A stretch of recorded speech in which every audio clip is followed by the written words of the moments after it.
নমস্কার, আমার নাম কুলদীপ। প্রত্যেকদিন সকালে আমরা দ্য হিন্দু নিউজ পেপার নিয়ে আসি এবং যে ওই হিন্দু নিউজ পেপার থেকে যে ইম্পর্টেন্ট এডিটোরিয়াল থাকে বা যে ইম্পর্টেন্ট নিউজ থাকে সেটা আমরা এখানে ডিসকাস করি। যারা চ্যানেলে নতুন আছো তারা সাবস্ক্রাইব করে নিয়ে আমাদের সাথে যুক্ত হতে পারো, ঠিক আছে?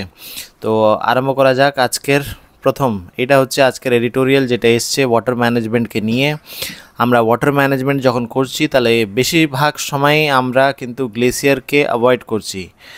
গ্লেসিয়ার বলতে আমরা বোঝাই যে পাহাড়ে যে বরফগুলো জমে থাকে সেটাকে আমরা গ্লেসিয়ার বলি। সেই গ্লেসিয়ারগুলোকে কিন্তু আমরা বেশিরভাগ সময় অ্যাভয়েড করি। তো এইখানে সেটা নিয়ে একটা এডিটোরিয়াল এসছে এবং এডিটোরিয়ালটা খুবই ইম্পর্টেন্ট। সেটা দেখে নেব যে কি বলতে চাইছে যে the theme of water day 2025, a day observed every year on March 22, glacier preservation। তো মার্চ 22 মানে 22শে মার্চে আমরা গ্লেসিয়ার প্রিজার্ভেশন ডে পালন করি এবং 21শে মার্চকে ডিক্লারেশন আসে যে এই বছরটা 2025 সালটা আমরা কিন্তু ইয়ার অফ গ্লেসিয়ার কিন্তু আমরা পালন করতে চলেছি। প্রিজার্ভেশন বা এটা কার দ্বারা হচ্ছে? এটা হচ্ছে ইউনাইটেড নেশন, ঠিক আছে? তো আমাদের যে 2025 সাল সেটাতে আমরা গ্লেসিয়ার প্রিজার্ভেশন ডে বলে আমরা ইয়ারটাকে ঘোষণা করেছি, ঠিক আছে?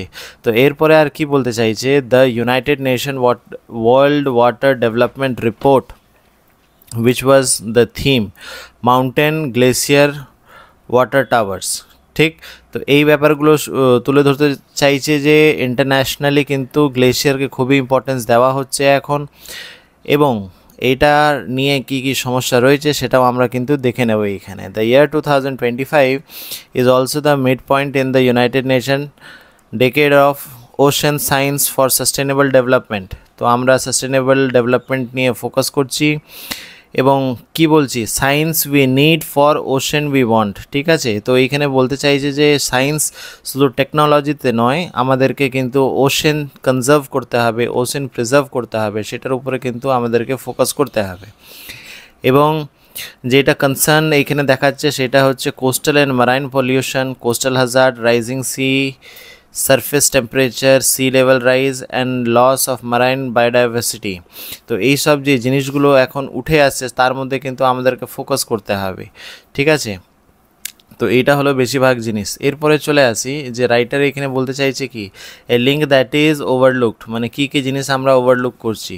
তার মধ্যে প্রথম জিনিস হচ্ছে যে আমরা বর্তমানে যেভাবে ওশেনকে ব্যবহার করছি বা যেভাবে নদীকে ব্যবহার করছি সেটা কিন্তু একটা দেখার বিষয়। যেমন কী করছি, damming and diversion of water from river for agriculture and other purposes, মানে কৃষির জন্য যে জলগুলো আমরা ডাইভার্ট করছি সেটা কিন্তু আমাদের ওশেন ইকোসিস্টেম বা রিভার ইকোসিস্টেম যে রয়েছে সেটাকে কিন্তু সেটা এফেক্ট করছে, ঠিক আছে? এরপরে চলে আসি যে গ্রাউন্ড ওয়াটারকেও আমরা খুব বেশি এক্সপ্লয়েট করছি, মানে বেশি গ্রাউন্ড ওয়াটার তুমি যদি বার করো তো অবভিয়াসলি ওইখানকার সমস্যা হবে। এবং তারপরে হচ্ছে যে ওয়াটার পলিউশন তো সবসময় আমাদের সমস্যা রয়েছেই, এখনও রয়েছে।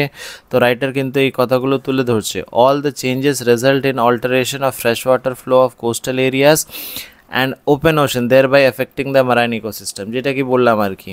তো মারাইন ইকোসিস্টেমকে এফেক্ট করছে এবং এই যে আমরা যে চেঞ্জেস নিয়ে আসছি সেই চেঞ্জেস নিয়ে কিন্তু এই ইকোসিস্টেমগুলো কিন্তু এফেক্ট হচ্ছে, ঠিক? এরপরে চলে আসি current water management practices often overlook this linkage which is now emerging as a major global concern. তো বর্তমানে যে আমাদের ওয়াটার ম্যানেজমেন্ট যে সিস্টেম রয়েছে, যে ওয়াটার ম্যানেজমেন্ট যে পদ্ধতিগুলো, যে নিয়মগুলো আমরা ইমপ্লিমেন্ট করতে চলেছি, সেই নিয়মগুলোতে বেশিরভাগ সময় কিন্তু আমরা এই যে গ্লেশিয়ার ম্যানেজমেন্ট, ঠিক আছে, গ্লেশিয়ার ম্যানেজমেন্টকে আমরা কিন্তু ইগনোর করে যাই বেশিরভাগ সময়, ঠিক আছে? রাইটার এইটা কিন্তু তুলে ধরতে চাইছে। এবং এইগুলোকে আমাদেরকে কি করতে হবে, এইগুলোকে আমাদেরকে ঠিকঠাকভাবে দেখতে হবে যেন কোনো জিনিস অ্যাভয়েড না হয়ে যায়, ঠিক আছে? কোনো জিনিস আমরা ছেড়ে না দিই। তো এর জন্য একটা জিনিস এখানে তুলে ধরেছে যে সোর্স টু সি প্রোগ্রাম 2012 সালে কিন্তু এটা করা হয়েছিল। 2012 সালে এটা করা হয়েছিল এবং সেইটা কার দ্বারা হয়েছিল? মানিলা ডিক্লারেশন, ঠিক আছে? লুকিয়ে গেছে। মানিলা ডিক্লারেশন দ্বারা সোর্স টু সি প্রোগ্রামটা আরম্ভ করা হয়েছিল এবং সেটার বেসিক্যালি ফোকাসটা হচ্ছে ফার্দারিং দ্য ইমপ্লিমেন্টেশন অফ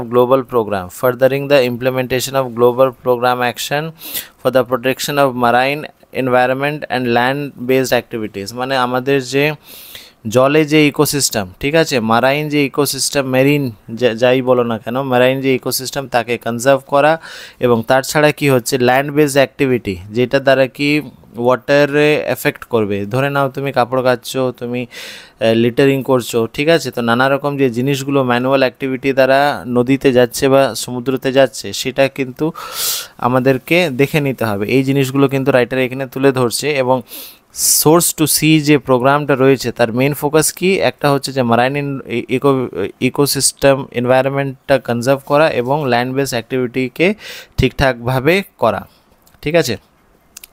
তো এর ছাড়া কি বলছে যে the aim was to help decision makers, stakeholders and freshwater, coastal and marine experts to connect, cooperate, promote better practices and facilitate enhance international cooperation.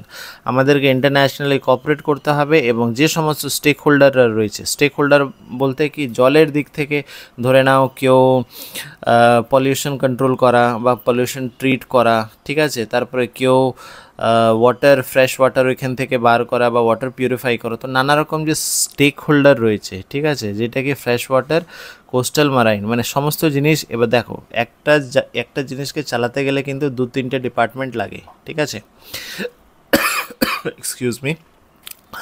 তো সমস্ত জিনিসের সাথে কোঅর্ডিনেট করা এবং যে বর্তমানে যে সমস্যা মারাইন এনভায়রনমেন্ট এবং যে ল্যান্ড অ্যাক্টিভিটি আমরা ভুলভাল জিনিস করছি সেটাকে কিন্তু কোঅর্ডিনেট করে জিনিসটা ঠিক করা, এই জিনিসটা কিন্তু এইখানে বলতে চাইছে writer through source to C যে প্রোগ্রাম ছিল সেটা দ্বারা, ঠিক আছে। The basic premise of the S2S মানে source to sea approach is the understanding that earth is a unique system and the fresh and marine water are a part of single কন্টিনাম, ঠিক আছে। তো এইটা আমাদেরকে বোঝাতে চাইছে যে আর্থ হচ্ছে আমাদের একটা ইউনিক ইকোসিস্টেম। এবার এই আর্থটাকে কিন্তু আমরা যেটা দেখতে পাচ্ছি নিজের পছন্দ মতন কিন্তু আমরা এক্সপ্লয়েট করছি, ঠিক আছে, পছন্দের মতন কিন্তু এক্সপ্লয়েট করছি। যেমন আমাদের লাইফস্টাইল পাল্টাচ্ছে সেইভাবে আমরা কিন্তু এক্সপ্লয়েট করতে চলেছি। তো রাইটার এখানে বলতে চাইছে যে আর্থের নিজের একটা ইউনিকনেস রয়েছে, সেই ইউনিকনেসটা কিন্তু আমাদেরকে বজায় রাখতে হবে। তো এইসব জিনিস কিন্তু ভালো জিনিস একটা রাইটার তুলে ধরেছে। তারপরে বলছে কি 2022 সালে analysis report land based pollution source working group, ঠিক আছে, এর একটা রিপোর্ট পাবলিশ করেছিল। সেখানে দুটো জিনিস ওরা তুলে ধরেছে। প্রথম জিনিস হচ্ছে যে আমাদেরকে ওয়াটার বডি যেটা রয়েছে, ঠিক আছে, ওয়াটার বডিকে কিন্তু একসাথে দেখতে হবে। এমন নয় যে লেক আলাদা, ঠিক আছে, ওশেন আলাদা, রিভার আলাদা, ঠিক আছে, সব জিনিসকে আলাদা আলাদা করে দেখতে গেলে কিন্তু হবে না। রিপোর্ট অনুযায়ী বলতে চাইছে যে ওয়াটার বডিকে আমাকে একসাথে দেখতে হবে। যদি এক জায়গায় নোংরা হয়, এটা স্বাভাবিক যে তুমি যদি তুমি নোংরা করো তাহলে নদীর জল যেখানে যাবে সেই জায়গা কিন্তু নোংরা হবে। তো এই জিনিসগুলো কিন্তু একটা ভালো দিক যেটা কি এখানে রিপোর্টে তুলে ধরেছে। এর ছাড়া হচ্ছে যে আমাদের যে ট্রান্স বাউন্ডারি, ঠিক আছে, অনেক সময় আমরা দেখে থাকি যে বাউন্ডারি ডিসপিউট, ঠিক আছে, বাউন্ডারি ডিসপিউট তো আমরা জানি, ঠিক আছে, তার ছাড়া রিভার ডিসপিউট রয়েছে। ধরে নাও দুটো স্টেট এখানে রয়েছে, জল মানে নদী এখান থেকে যাচ্ছে। তো এই যে দুটো স্টেটের স্টেট 1 অ্যান্ড স্টেট 2 এই ধরনের ডিসপিউট কিন্তু আমাদের ভারতবর্ষে অনেক কটাই আছে, ঠিক আছে। একটা ফেমাস যেটা বলে দিলাম কাবেরি ওয়াটার ডিসপিউট, ঠিক আছে। তো এই ধরনের ডিসপিউট কিন্তু আমাদের ইন্টার স্টেটে কিন্তু রয়েছে, ঠিক আছে। তো এই জিনিসগুলো এখানে রাইটার তুলে ধরছে। এরপরে চলে আসি যে বর্তমানে কী সমস্যা, কিছু সমস্যা তো আমরা দেখতে পারলাম, তার ছাড়াও কী সমস্যা আছে রাইটার এখানে বলতে চাইছে যে আমরা কিন্তু this includes availability of water, unequal access, ঠিক আছে। এবার ধরে নাও কোনো জায়গায় সবসময় মনে রাখবে যে আমাদের যে জিওগ্রাফিক্যাল যে জিনিসটা রয়েছে সেটা কিন্তু সব জায়গায় এক নয়। কোনো জায়গায় ওয়াটার টেবল ভালো আছে, ওয়াটার টেবল বলতে আন্ডারগ্রাউন্ড ওয়াটার টেবল ভালো আছে, কোনো জায়গায় ওয়াটার টেবল খারাপ আছে। এবার এইখানে বলতে চাইছে যে আমাদের সব জায়গায় কিন্তু ইকুয়ালি ওয়াটার ডিস্ট্রিবিউটেড নয়, ঠিক আছে, ধরে নাও যাদের বাড়ি হচ্ছে প্লেনে, ঠিক আছে, যাদের ইন্ডো গাঙ্গাটিক প্লেন, যেটাকে আমরা ম্যাপ যদি আমরা দেখি, ঠিক আছে, এই এরিয়াতে যাদের বাড়ি তাদের কিন্তু ওয়াটারের বেশি সমস্যা হবে না। কিন্তু যদি আমরা দেখি যে দক্ষিণের দিকে কিন্তু ওয়াটারের সমস্যা রয়েছে, ঠিক আছে, ওয়াটারের সমস্যা রয়েছে। এই দিকে কেন সমস্যা নেই? কারণ এখান থেকে পেরিনিয়াল রিভার যেটাকে বলি, যেটা কি জল কোনো সময় কমে না, ঠিক আছে, গ্লেশিয়ার থেকে জল সবসময় কিন্তু এইদিকে আসছে। কিন্তু দক্ষিণের দিকে কি থাকে যে সবসময় আমাদেরকে ডিপেন্ডেন্ট হতে হয় কার উপরে? মনসুন, ঠিক আছে, মনসুনের উপরে ডিপেন্ডেন্ট হতে হয়, ঠিক আছে। তো এই সব জিনিসগুলো রাইটার এখানে বলতে চাইছে যে আনইকুয়াল যে ডিস্ট্রিবিউশন রয়েছে আমাদের, সেটা কিন্তু একটা সমস্যা। এবং ইনক্রিজিং পলিউশন ইনক্রিজ হচ্ছে, ক্লাইমেট চেঞ্জ হচ্ছে। তো এই জিনিসগুলো কিন্তু আমাদেরকে দেখতে হবে। এবং নীতি আয়োগ নিজের 2018 সালে একটা স্টাডি পাবলিশ করেছিল, সেই রিপোর্ট অনুযায়ী বলছে যে আমাদের যে জিডিপি, ঠিক আছে, 6% জিডিপি লস কিন্তু আমাদের ওয়াটার স্ট্রেসের জন্য হচ্ছে। এবার ওয়াটার স্ট্রেসটা কি? মানে যেখানে জলের অভাব সেটাকে বলে আমরা ওয়াটার স্ট্রেস। তো 6% জিডিপি কিন্তু তার মানে যতটা জিডিপি হয় আমাদের, তার মধ্যে কিন্তু 6% এই ওয়াটার স্ট্রেসের জন্য কিন্তু এফেক্ট হচ্ছে, ঠিক আছে। তো এইসব জিনিস কিন্তু রাইটার এখানে তুলে ধরছে। এবং এর ছাড়া কি বলছে যে পলিউশন কি বলতে চাইছে যে India produces average of 1.6 lakh ton of solid waste of which 53% is treated, ঠিক আছে। আমরা তাহলে কত প্রডিউস করি? 1.7 লাখ টন ওয়েস্ট আমরা প্রডিউস করছি, যেখান থেকে শুধু আমাদের 53% কিন্তু আমরা ট্রিট করতে পারছি, ঠিক আছে। তারপরে a significant amount of untreated West find its way to water bodies. এবার ধরে নাও 53% আমরা ওয়েস্ট ট্রিট করতে পারছি, কিন্তু বাকিগুলো আমরা ট্রিট করতে পারছি না, এবং সেটা সরাসরি ওয়াটার বডিজে চলে আসছে। ওয়াটার বডিজ বলতে কী বোঝায়? পুকুর বোঝায়, লেক বোঝায়, বা নদী, ওশেন, ঠিক আছে। তো এই জিনিসগুলো কিন্তু আমাদেরকে দেখতে হবে, ঠিক। তার ছাড়া এখানে যেটা বলতে চাইছে যে আমরা যে গ্রাউন্ড ওয়াটার এক্সট্র্যাক্ট করছি, ঠিক আছে, মাটির তলায় যে গ্রাউন্ড ওয়াটার রয়েছে সেটাকে কিন্তু অস্বাভাবিকভাবে কিন্তু আমরা এক্সপ্লয়েট করছি, যতটা আমাকে বার না করা উচিত, ঠিক আছে। সাবমার্সাল লাগিয়ে একদম ভালো করে জল এবং জলের অপচয়, এই জিনিসগুলো কিন্তু রাইটার এখানে তুলে ধরছে। এবং সেই সমস্যাগুলো কোথায় কোথায় দেখা গেছে? হরিয়ানা, পাঞ্জাব এবং রাজস্থান। তো এইসব জায়গায় কিন্তু এই সমস্যাগুলো দেখা গেছে, ঠিক আছে। Over 60% irrigated farming and 85% of drinking water are derived from ground water reserve. Ground water quality is also declining, যেটা কি বললাম আর কি, ঠিক আছে। 60% কিন্তু আমরা ইরিগেটেড। এবার ধরে নাও ওইখানে নদ নদী নেই, তুমি কি করবে? গ্রাউন্ড ওয়াটার উপরে এসে করবে, মানে গ্রাউন্ড ওয়াটার তুলে নিয়ে, সাবমার্সেল দ্বারা তুলে নিয়ে সেটাকে ড্রিঙ্কিং পারপাসে ব্যবহার করছো, ইরিগেশন পারপাসে। এবার দেখো, ড্রিঙ্কিং পারপাস ঠিক আছে, তুমি জল খাচ্ছ, ঠিক আছে, কিন্তু ইরিগেশন মানে তুমি যদি ওইটাকে গ্রাউন্ড ওয়াটার তুলে এগ্রিকালচারে ব্যবহার করছো, ঠিক আছে, কৃষি করার জন্য, খেতি করার জন্য তুমি যদি ব্যবহার করছো, ঠিক আছে, চাষ করার জন্য, তাহলে কিন্তু এটা এক্সপ্লয়েট হবে, এটা স্বাভাবিক, ঠিক আছে। তো এই যে কনসার্নগুলো রয়েছে সেটা কিন্তু রাইটার এখানে তুলে ধরছে, ঠিক। এরপরে চলে আসি যে India's water management problem are result of fragment and sectorial approach. Another reason is because of river আর other water bodies are often interstate and multiple political jurisdiction involved in administering the same water body, ঠিক আছে। তো যেটা কি প্রথমেই বললাম যে আমাদের মধ্যে কিন্তু ইন্টারস্টেট ওয়াটার নিয়ে ডিসপিউট রয়েছে। এবার ধরে নাও দুটো সিএম যদি ওয়াটার বডিকে নিয়ে লড়ে, ঠিক আছে, তাহলে অবভিয়াসলি সেখানে সমস্যা হবে, ঠিক। তো সেইটাকে কোন স্টেট কত পার্সেন্ট ওয়াটার রাখবে, এবার দেখে নাও, যদি এই স্টেট থেকে ওয়াটার এখানে ফ্লো করছে, এখানে কেউ একটা ড্যাম তৈরি করে দিয়ে ওয়াটারটা আটকে দিল। এবার সমস্যাটা কী হবে? ওয়াটার যদি তুমি এখানে আটকে দাও, যে এই স্টেটটা রয়েছে এ তো জল আর পাচ্ছে না যতটা পরিমাণ, ঠিক আছে। তো এই জিনিসগুলো নিয়ে জিনিসগুলো দেখা, যে ইন্টারস্টেট যে ডিসপিউটগুলো রয়েছে ওয়াটার বডি, এইগুলো কিন্তু আমাদেরকে ঠিক করতে হবে, ঠিক আছে। এখনও কিন্তু অনেক কটা ওয়াটার ডিসপিউট রয়েছে এই সব ধরনের, ঠিক। তারপরে চলে আসি যে শেষে কি বলতে চাইছে, যে কোঅর্ডিনেটেড অ্যাক্টিভিটিস আমাদেরকে করতে হবে। কোঅর্ডিনেটেড অ্যাক্টিভিটিস বলতে এখানে 3 টিয়ার ব্যাপারে বলা হচ্ছে, যে পঞ্চায়েত সমিতি এবং জেলা পরিষদ, ঠিক আছে, পঞ্চায়েত, ব্লক এবং ডিস্ট্রিক্ট। তো এই জিনিসকে কোঅর্ডিনেটেড অ্যাপ্রোচ নিতে হবে, ঠিক আছে, এবং জিনিসগুলো কিন্তু আমাদের ঠিক করতে হবে, ঠিক আছে। এরপরে চলে আসি an approach on the fringe. এবার কি কি জিনিস আমরা এতদিনে করেছি, ঠিক আমরা ন্যাশনাল ওয়াটার পলিসি তৈরি করেছি কবে, 1987, মানে অনেক আগে আমরা করেছি।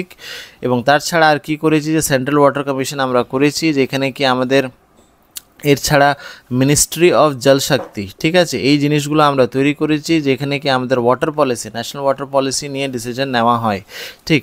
মানে এই সব জিনিস করার পরেও কিন্তু এবং যে সমস্যাগুলো আমরা দেখতে পাচ্ছি সেইগুলো যদি আমরা দেখি, ঠিক আছে, এই যে S2S যেটাকে বলছিলাম প্রথম দিকে, সোর্স টু সি, এটা কিন্তু খুব একটা গুরুত্ব পাচ্ছে না, ঠিক আছে, এটা কিন্তু খুব একটা গুরুত্ব পাচ্ছে না, একে আমাদেরকে আরও গুরুত্ব দিতে হবে। এবং কি করতে হবে, the first address the nutrient management and daily water bodies under S2S। আমাদেরকে যে ডেলি ওয়াটার বডিজ আছে, যে সেইখানে কিন্তু যে নিউট্রিয়েন্ট ম্যানেজমেন্ট রয়েছে, ঠিক আছে, নিউট্রিয়েন্ট ম্যানেজমেন্ট রয়েছে, সেটাকে কিন্তু আমাদেরকে দেখতে হবে এবং S2S-এ আমাদেরকে নিয়ে আসতে হবে। Examine relationship between human settlement and S2S landscape in the Indo Gangetic basin, ঠিক আছে, যেটাকে বলছিলাম ইন্ডো গাঙ্গেটিক বেসিন কোন জায়গাটা, এই যে ধরুন এটা ভারতের ম্যাপ, এই জায়গাটা হচ্ছে ইন্ডো গাঙ্গেটিক বেসিন, মানে গঙ্গা রিভার যেখান থেকে ফ্লো করছে। তো এই জিনিসগুলো আমাদের দেখতে হবে, সোর্স টু সি যে জায়গা রয়েছে সেটাকে আমাদেরকে ঠিকঠাকভাবে এক্সামাইন করতে হবে এবং রিলেশনশিপ তৈরি করতে হবে কার মধ্যে, ওয়াটার বডিজ এবং যে আমরা ওইখানকার হিউম্যান সেটেলমেন্ট, কারণ হিউম্যান সেটেলমেন্টই তো একমাত্র রেসপন্সিবল, মানে মানুষ যে কাজগুলো করে, যে হিউম্যান অ্যাক্টিভিটিগুলো, সেটারই কিন্তু বেশিরভাগ এফেক্ট করে কার মধ্যে, নদীর মধ্যে, ঠিক আছে, নদী, সি, যে কোনো ওয়াটার বডিজ থাকে সেখানে, তার মধ্যে এফেক্ট করে, ঠিক আছে। তো এই জিনিসগুলো বলা শেষে কি বলতে চাইছে রাইটার, যে it is important to have a shift in favour of the S2S approach. এই যে এখানে S2S অ্যাপ্রোচ বলা হয়েছে, সেটার মধ্যে কিন্তু আমাদেরকে বেশি ফোকাস করতে হবে এবং কোঅর্ডিনেটেড ইমপ্লিমেন্ট করতে হবে, যেন আমরা যে সাস্টেনেবল গোল আছে সেটাকে কিন্তু আমরা অ্যাচিভ করতে পারি। সাস্টেনেবল গোলের নম্বরও এখানে দিয়ে দেওয়া আছে, 6 এবং 14, ঠিক আছে। তো এটা হলো বেসিক্যালি আজকের এডিটোরিয়াল, যেটাকে মনে হলো ওয়াটার ম্যানেজমেন্ট, যেটা আমাদেরকে একটা গ্লেশিয়ারদের দিকে আমাদেরকে এগোতে হবে এবং সেটা বঞ্চিত হয়ে যাচ্ছে, তার নিয়ে রিলেটেড আর্টিকেল, খুবই সুন্দর এডিটোরিয়াল ছিল। এরপরে চলে আসি ছোট ছোট যে নিউজগুলো রয়েছে সেগুলো আমরা ডিসকাস করে নেব, ঠিক আছে। RBI cut repo rate to 5.5%, also reduces CRR। তার মানে কি, তার মানে হচ্ছে যে যদি এই রেপো রেটটা কমিয়ে দিল, ঠিক আছে, তার মানে কি মার্কেটে কিন্তু বেশি টাকা ইনজেক্ট করা হলো, ঠিক আছে, সিআরআরও ক্যাশ রিজার্ভ রেশিও কমিয়ে দেওয়া হয়েছে, ঠিক আছে। তো এই জিনিস করা মানে কি, মার্কেটে টাকা ইনজেক্ট করা, মানে মার্কেটে তুমি বেশি টাকা দিচ্ছ, মার্কেটের লিকুইডিটি বেশি তৈরি করছো। তো এইগুলো তৈরি করার মানে এবার আমরা কি দেখতে পারবো, যে লোন এখন ইজিলি অ্যাভেলেবেল হয়ে যাবে, লোনের ইন্টারেস্ট কম থাকবে, তুমি বেশি কম ইন্টারেস্টে লোন নিতে পারবে, ঠিক আছে, এবং মার্কেটে বেশি টাকা উঠে আসবে, জিনিসগুলো মানুষ কিনতে আরম্ভ করবে, ঠিক আছে। তো এই জিনিসগুলো এখানে এরকম হয়, তবে এই কনসেপ্টটা জেনে রাখাটা দরকার, যদি সম্ভব হয় তাহলে এই কনসেপ্ট নিয়ে একটা ভিডিও তৈরি করে দিতে পারি আমরা ঠিক পরে। তো এটা জাস্ট মনে রাখা যে RBI রেপো রেট কম করেছে এবং CRR রেশিওটাও কম করেছে, এবং তার রেজাল্ট কী হবে, যে মার্কেটে বেশি টাকা ইনজেক্ট হবে এবং জিনিসগুলো বেশি কেনাকাটা হবে, ঠিক আছে, ট্রানজ্যাকশন মার্কেটে কিন্তু বেশি হবে, ঠিক আছে। এরপরে চলে আসি যে আমাদের PM ইনগ্রেট করেছেন 3টে মেজর রেল প্রজেক্ট, ঠিক আছে, তার মধ্যে কি হচ্ছে, তার মধ্যে এখানে চলে আসি, এখানে হ্যাঁ, he made this remarks after inaugurating 3 major rail project, ঠিক আছে, 3টে বড় বড় জিনিস ইনগ্রেট করা হয়েছে। তার মধ্যে হচ্ছে কি, চেনাব ব্রিজ, ঠিক আছে, Chenab bridge the world highest railway arch bridge, ঠিক আছে, রেলওয়ে আর্ক ব্রিজ। তো এইরকম কিছু ডায়াগ্রাম আছে, ঠিক। তো আর এটা হচ্ছে ব্রিজ, তো হাইয়েস্ট আর্ক ব্রিজ করা হয়েছে। তারপরে কি, the Anji bridge, the first cable stayed rail bridge and the Vande Bharat train service between Katra and Srinagar, ঠিক আছে। তো এই 3টে জিনিস এইখানে ইনগ্রেট করা হয়েছে। তো এই ব্রিজের কথাটা তোমরা মনে রাখবে, কারণ যারা বর্তমানে পুলিশের বা সামনে যে পরীক্ষা আসতে চলেছে সেই পরীক্ষার জন্য কিন্তু এই ফ্যাকচুয়াল ইনফরমেশনগুলো ইম্পর্টেন্ট, ঠিক আছে। এবং তার ছাড়া হচ্ছে যে ওই আমাদের অপারেশন সিন্দুর নিয়েও কিছু বক্তব্য রেখেছেন, তো সেইগুলো এইখানে তুলে ধরা হয়েছে এই আর্টিকেলে। ঠিক আছে, তো বেসিক্যালি মনে রাখতে হবে যে তিনটে বড় বড় জিনিস এখানে ইনঅগ্রেট করা হয়েছে। তার মধ্যে হচ্ছে কি চেনাব ব্রিজ, ঠিক আছে, তারপরে হচ্ছে যে India's first cable stayed rail bridge, ঠিক আছে, এবং বন্দে ভারত যে ট্রেন যেটা কি কানেক্ট করছে কার থেকে কাতরা এবং শ্রীনগর। ঠিক, তো এই জিনিসগুলো কিন্তু এখানে রাইটার তুলে ধরছে, এইখানে আর্টিকেলে তুলে ধরা হয়েছে। তারপরে দেখে নেব আমরা যে 800 বছর পুরনো শিবা টেম্পল কিন্তু এইখানে খুঁজে বার করা হলো। ঠিক আছে, কোথায়? মাদুরাইতে। তো এর ব্যাপারে দেখে নেব, যখন বার করা হয়েছে তাহলে কিছু কিছু জিনিস এইখানে জানা গেছে। ঠিক আছে, কী কী জিনিস জানা গেছে? যে how the temple had been financially independent. ঠিক আছে, তো ওইখানে মানুষ, ওইখানকার যে টেম্পল ছিল, টেম্পলের মধ্যে কিভাবে ফিনান্সিয়াল ইন্ডিপেন্ডেন্স ছিল, মানে মানুষ কিভাবে ওইখানে দান করতো এবং সেই দানেই কিন্তু ওই টেম্পলটা সুন্দরভাবে চলতো। ঠিক আছে, এর ছাড়া ওইখানে কিছু ইনস্ক্রিপশনও পাওয়া গেছে, এবং যেটা দ্বারা কি বোঝা যাচ্ছে যে ওই টেম্পলটা কিন্তু 1217 থেকে 1218 অবধি তখনকার টেম্পল। ঠিক আছে, এবং তখন কার রাজত্ব ছিল? মারাবর্মন সুন্দরা পান্ডিয়া। ঠিক আছে, এবং ওই ইনস্ক্রিপশনটা কিন্তু মানে ডেসিফার করা হয়েছে। ডেসিফার মানে ওইটাকে পড়া হয়েছে, যেটা কি দুখানার তামিল ইনস্ক্রিপশন ছিল। ওইখানে যিনি সান্থিলিগম আর্কিওলজিস্ট, উনি কিন্তু এই জিনিসটা বলেছেন। ঠিক আছে, তো এই জিনিসটা এইখানে যখন এই রকম জিনিস হয় তখন আমাদেরকে যে ইম্পর্টেন্ট জিনিসগুলো থাকে সেটাই শুধু মনে রাখলেই হবে। ঠিক আছে, তো তামিলনাড়ুতে এই জিনিসগুলো কিন্তু পাওয়া গেছে মাদুরাইতে। ঠিক আছে, মাদুরাই ডিস্ট্রিক্টে তামিলনাড়ুতে। ঠিক, তো এইটা হলো ব্যাপার। তো যে কটা ইম্পর্টেন্ট নিউজ আজকে মনে হলো সেইগুলো ডিসকাস করলাম। যারা চ্যানেলে নতুন আছো তারা সাবস্ক্রাইব করে নিয়ে আমাদের সাথে যুক্ত হতে পারো। যদি কিছু নাও করো ভাই, লাইকগুলো করে দেবে। ঠিক আছে, কাজ বাজ করে ভিডিওগুলো তৈরি করা আর্লি মর্নিং। ঠিক আছে, তো এই জিনিসগুলো তোমরা একটু দেখে নিও, লাইক করে দিলে আমাদের ভিডিওগুলো বেশি জনের কাছে পৌঁছাবে, বেশি জন উপকৃত হবে। ঠিক, তো আজকের জন্য এইটুকুই, দেখা হচ্ছে পরের দিন। Have a nice day.